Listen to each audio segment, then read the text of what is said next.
जय हिंद दोस्तों। भगत सिंह, सुखदेव और राजगुरु, इन तीनों का नाम आप अक्सर साथ में ही सुनते होंगे। भगत सिंह के बारे में तो आप काफ़ी कुछ जानते भी होंगे, मगर क्या आप कभी सुखदेव और राजगुरु से रूबरू हुए हैं?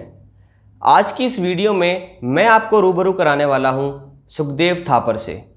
राजगुरु पर भी एक अलग से डेडिकेटेड वीडियो मैं आप सबके लिए लेकर आऊँगा, जिसके लिए आप मेरे चैनल को सब्सक्राइब कर लीजिए ताकि आप मेरी वो आने वाली वीडियोज़ भी देख सकें।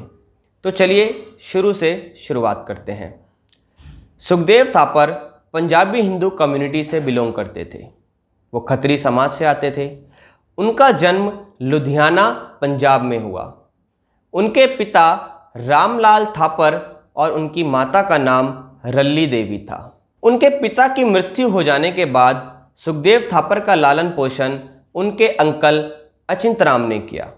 सुखदेव थापर ने बचपन से ही अंग्रेजों के जुल्मों सितम को देखा और करीब से महसूस किया था। उसका ये दर्द उसके अंदर गुस्सा और आक्रोश भर रहा था। इन्हीं सब के चलते सुखदेव थापर ने भारत माता को अंग्रेजों के चंगुल से आज़ाद कराने का प्रण ले लिया। Sukhdev Thapar Hindustan socialist Republic association के सदस्य रहे।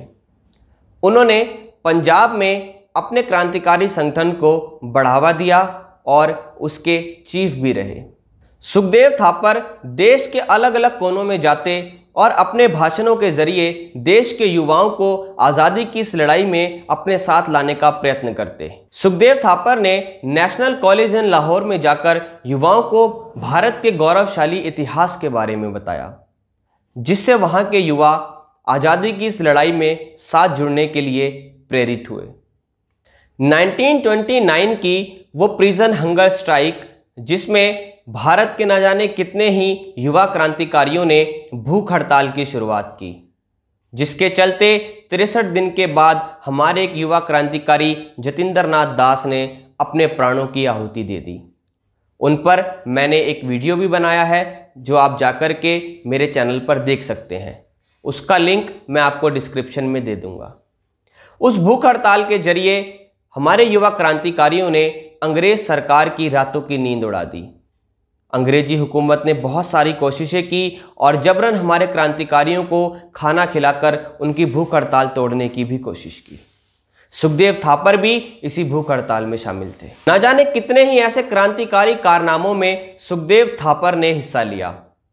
जब भगत सिंह और राजगुरु ने जेपी सॉन्डर्स की हत्या की, तब भी सुखदेव थापर ने उनका साथ दिया था। लाहौर कॉन्स्पिरेसी केस में सुखदेव थापर का नाम सामने आया और उन पर एफआईआर दर्ज की गई। जिस दिन जेपी सॉन्डर्स की हत्या हुई, उसी दिन एक जर्नलिस्ट हंसराज वोहरा को भी गिरफ्तार किया गया और उसने खुद को बचाने के लिए सुखदेव थापर के खिलाफ न सिर्फ गवाही दी, बल्कि सबूत भी पेश किए। भगत सिंह, सुखदेव और राजगुरु तीनों पर ही मुकदमा चला, ट्रायल हुआ और उसी पत्रकार की गवाही के चलते सुखदेव थापर पर केस और मजबूत हो गया, जिसके चलते 23 मार्च 1931 की आधी रात को छिपकर इन्हें फांसी दे दी गई और रात ही में सतलज नदी के किनारे इनके शवों को भी जला दिया गया। जब लोगों को इस बात का पता चला तो एक अपार जन आक्रोश उमड़ पड़ा। लोगों ने विरोध प्रदर्शन किए, अपना गुस्सा दर्ज कराया, लेकिन तब तक हम अपने तीनों महान क्रांतिकारियों को खो चुके थे। इस घटना को याद करते हुए डॉक्टर भीमराव अंबेडकर लिखते हैं, I blamed British government for this decision to go ahead with the execution despite strong popular support for the revolutionist and the decision is not in the true spirit of the justice.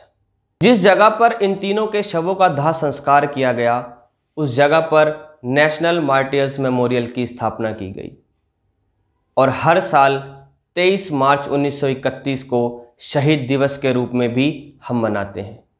इस दिन उन सब की शहीद स्मारक पर उन्हें याद किया जाता है और श्रद्धांजलि अर्पित की जाती है।